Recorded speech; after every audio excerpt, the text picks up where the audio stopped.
인생은 고통으로 가득하며 그 고통 속에서 우리는 때로 좌절하고 방황합니다. 하지만 진정한 삶의 지혜는 이러한 고통을 어떻게 이해하고 극복하느냐에 달려 있습니다. 우리는 누구나 행복을 갈망하지만 그 행복이 어디에 있는지, 어떻게 도달할 수 있는지에 대한 명확한 답을 찾기란 쉽지 않습니다. 끊임없이 외부에서 행복을 찾으려 하지만 진정한 평화는 외부의 조건이 아닌 우리 내면에 있다는 사실을 깨닫기까지는 많은 시간이 걸리기도 합니다. 오늘 우리는 철학자 쇼펜하우어의 깊은 통찰을 통해 이 고통스러운 삶 속에서 어떻게 마음의 평정을 유지하고 진정한 행복을 찾아갈 수 있는지 그 방법을 함께 모색해보고자 합니다. 이 여정을 통해 우리는 삶의 고통을 줄이고 내면의 평화를 얻는 길을 발견하게 될 것입니다. 준비가 되셨다면 쇼펜하우어의 지혜로운 여정 속으로 함께 떠나보실까요? 이 시간은 여러분의 삶을 이해하고 더 나아가 삶의 본질적인 측면들을 깊이 탐구하는 귀중한 기회가 될 것입니다. 우리는 쇼펜하우어의 철학적 통찰을 통해 삶의 본질을 이해하고 불필요한 고통을 줄이며 궁극적으로는 우리 내면의 평화와 행복을 찾아가는 길을 모색할 것입니다. 이 탐구의 과정은 결코 쉽지 않겠지만 그만큼 가치 있는 깨달음을 선사할 것입니다. 쇼펜하우어는 인간의 삶이 고통으로 가득하다고 보았습니다. 그의 염세주의적 관점은 많은 이들에게 비판받기도 했지만 그는 고통이 삶의 본질임을 직시하며 고통을 이해해야만 비로소 삶의 진실을 깨달을 수 있다고 역설했습니다. 그렇다면 우리는 이 고통을 어떻게 받아들이고 다루어야 할까요? 쇼펜하우어는 고통의 근원이 바로 맹목적인 의지에 있다고 보았습니다.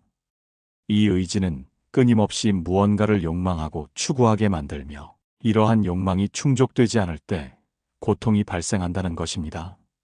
즉, 우리가 무언가를 강렬히 원하면 원할수록 그것이 이루어지지 않을 때 느끼는 고통은 더욱 커질 수밖에 없다는 뜻입니다. 인간은 이 끝없는 욕망의 굴레 속에서 벗어나지 못하고 고통받는 존재라는 것이 그의 핵심적인 주장입니다. 그는 심지어 만족이란 잠시 동안의 고통의 부재일 뿐이며 새로운 욕망이 끊임없이 생겨나 인간을 괴롭힌다고 보았습니다. 우리는 이 지점에서 중요한 질문을 던지게 됩니다. 과연 우리는 이 맹목적인 의지로부터 벗어나 고통을 줄일 수 있을까요? 그리고 어떻게 해야 이 숙명적인 고통의 굴레에서 벗어나 진정한 평화를 찾을 수 있을까요? 쇼펜하우어는 단순히 고통을 피하라고 말하는 것이 아니라 고통의 원인을 직시하고 그것으로부터 초월하는 방법을 제시하고자 했습니다.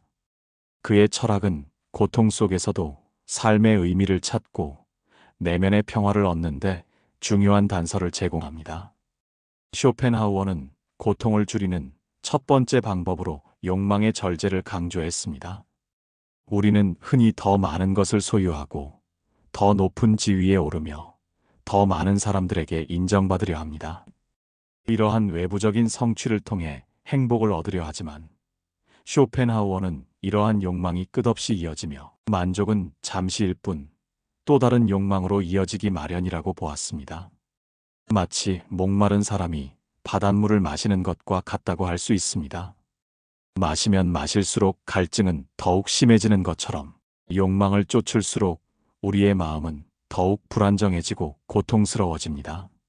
소유욕, 명예욕, 권력욕 등 모든 욕망은 일시적인 만족만을 가져다 줄 뿐 궁극적인 행복과는 거리가 멀다는 것입니다.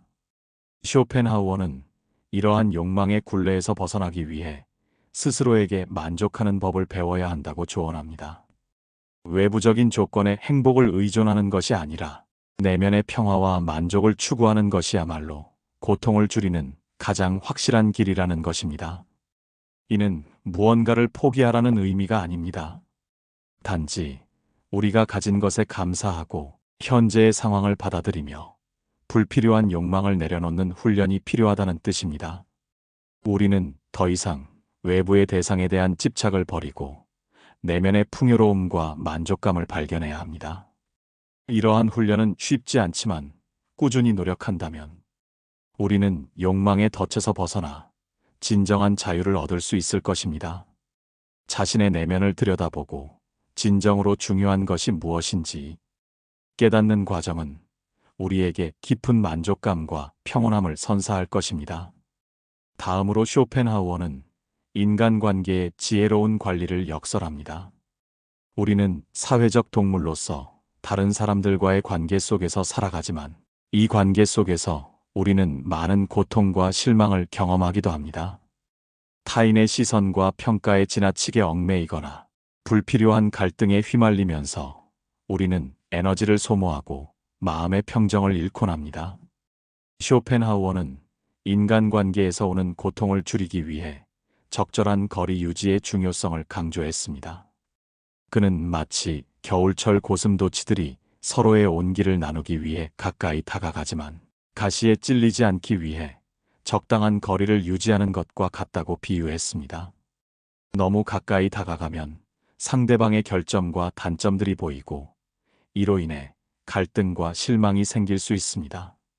심지어 친밀한 관계일수록 상대방의 사소한 행동이나 말이 큰 상처로 다가올 수 있습니다. 반대로 너무 멀리 떨어져 있으면 고독해지고 소외감을 느낄 수 있습니다. 그러므로 우리는 타인과의 관계에서 자신을 보호하면서도 필요한 만큼의 온기를 주고받을 수 있는 적절한 균형점을 찾아야 합니다. 불필요한 인간관계를 정리하고 자신에게 진정으로 의미 있는 소수의 관계에 집중하는 것이 현명한 처세술이라고 할 수 있습니다.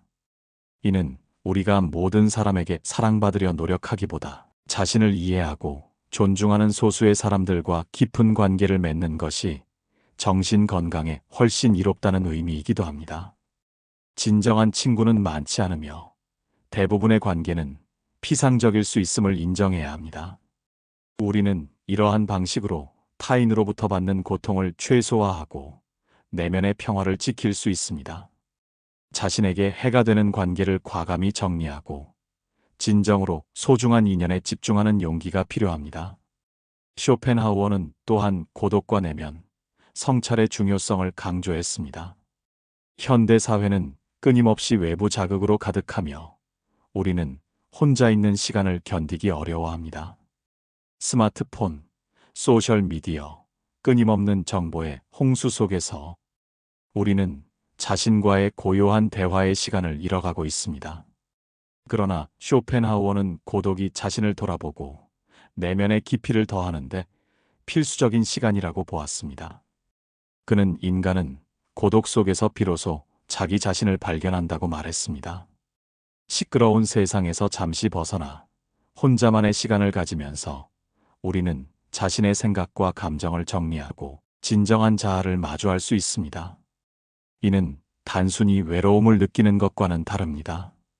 고독은 외부의 소음으로부터 벗어나 자기 내면의 소리에 귀 기울이는 능동적인 행위입니다. 이 시간을 통해 우리는 자신의 강점과 약점을 파악하고 삶의 우선순위를 재정립하며 앞으로 나아갈 방향을 설정할 수 있습니다. 고독 속에서 우리는 자신과의 대화를 통해 지혜를 얻고 외부의 평가에 흔들리지 않는 단단한 자아를 구축할 수 있습니다. 특히 현대 사회에서 고독은 사치가 아니라 필수가 되었습니다. 우리는 고독을 통해 외부의 압력과 기대에서 벗어나 진정으로 자신이 원하는 것이 무엇인지 탐색할 수 있습니다. 자신의 내면을 깊이 들여다보는 용기가 없다면 우리는 끊임없이 외부의 기준에 휘둘리며 방황하게 될 것입니다. 우리는 이러한 고독의 시간을 통해 비로소 진정한 내면의 풍요로움을 경험하게 될 것입니다. 고독은 우리가 생각하는 것 이상으로 강력한 치유와 성장의 도구가 될 수 있습니다. 쇼펜하우어는 예술의 중요성 또한 강조했습니다. 그는 예술이 맹목적인 의지로부터 벗어나 고통을 초월할 수 있는 유일한 통로라고 보았습니다. 예술을 감상하거나 창조하는 행위는 우리를 일상적인 욕망과 고통으로부터 분리시켜 순수한 사유의 세계로 이끌어줍니다. 음악을 듣거나 그림을 감상할 때 우리는 잠시나마 현실의 고통을 잊고 무아지경의 상태에 빠져들게 됩니다. 의는 욕망을 채우는 행위가 아니라 순수한 미적 체험을 통해 의지로부터 해방되는 경험이라고 할 수 있습니다. 예술은 주관적인 욕망이나 실용적인 목적을 초월하여 존재의 본질을 순수하게 관조하는 행위이기 때문입니다. 쇼펜하우어는 예술이 삶의 고통을 완화하고 우리에게 일시적인 평화를 가져다 준다고 믿었습니다. 그는 특히 음악을 가장 위대한 예술 형식으로 꼽았는데, 음악은 개념이나 표상에 의존하지 않고 직접적으로 의지를 표현하기 때문에 가장 본질적인 위안을 준다고 보았습니다. 그러므로 우리는 일상 속에서 예술을 가까이 하고 그 속에서 위안과 영감을 얻는 지혜를 발휘해야 합니다. 이는 우리가 살아가는 세상의 아름다움을 인식하고 그 아름다움 속에서 잠시나마 평화로움을 경험하는 과정이라고 할 수 있습니다. 미술관을 방문하거나 콘서트에 가거나 좋아하는 음악을 듣는 것은 단순히 여가를 즐기는 행위를 넘어 우리의 영혼을 정화하고 삶의 고통으로부터 잠시나마 벗어나는 숭고한 행위가 될 수 있습니다. 예술은 우리에게 삶의 의미를 되새기게 하고 고통 속에서도 희망을 찾을 수 있는 용기를 북돋아줍니다. 예술을 통해 우리는 삶의 덧없음 속에서도 영원한 아름다움을 발견하고 깊은 위로를 받을 수 있을 것입니다. 또한 쇼펜하우어는 현재에 충실하는 삶을 강조했습니다. 우리는 종종 과거의 후회나 미래에 대한 불안감에 사로잡혀 현재를 온전히 살지 못합니다. 지나간 일에 대한 미련과 오지 않은 미래에 대한 막연한 두려움이 우리의 현재를 좀먹습니다. 그러나 쇼펜하우어는 과거는 이미 지나갔고 미래는 아직 오지 않았으며 오직 지금 여기만이 실존하는 시간임을 상기시켰습니다. 그는 현재는 영원한 것이며 과거와 미래는 현재의 그림자에 불과하다고 말했습니다. 이는 우리가 과거의 실수에 연연하거나 미래의 성공만을 쫓으며 현재의 행복을 유보하는 것이 얼마나 어리석은 일인지를 깨닫게 합니다. 진정한 삶은 바로 지금 이 순간을 살아가는 것입니다. 우리는 현재의 순간에 집중하고 그 속에서 의미를 찾으려 노력해야 합니다. 산책을 할 때는 발밑에 풀 한 포기, 하늘의 구름 한 조각에 집중하고, 식사를 할 때는 음식의 맛과 향을 온전히 느끼는 것처럼 매 순간을 의식적으로 경험하는 것이 중요합니다. 이것이 바로 마음 챙김과도 연결되는 부분입니다. 현재에 온전히 몰입하는 것은 우리의 의지를 불필요한 미래의 걱정이나 과거의 미련으로부터 해방시켜줍니다. 우리는 현재의 순간에 집중함으로써 불필요한 고통을 줄이고 내면의 평화를 얻을 수 있습니다. 삶은 끊임없이 변화하는 현재의 연속이며 이 현재를 어떻게 살아가느냐에 따라 우리의 삶의 질이 결정됩니다. 그러므로 매 순간을 소중히 여기고 그 안에서 최선을 다하며 충만하게 살아가는 것이야말로 쇼펜하우어가 제시하는 진정한 행복의 길입니다.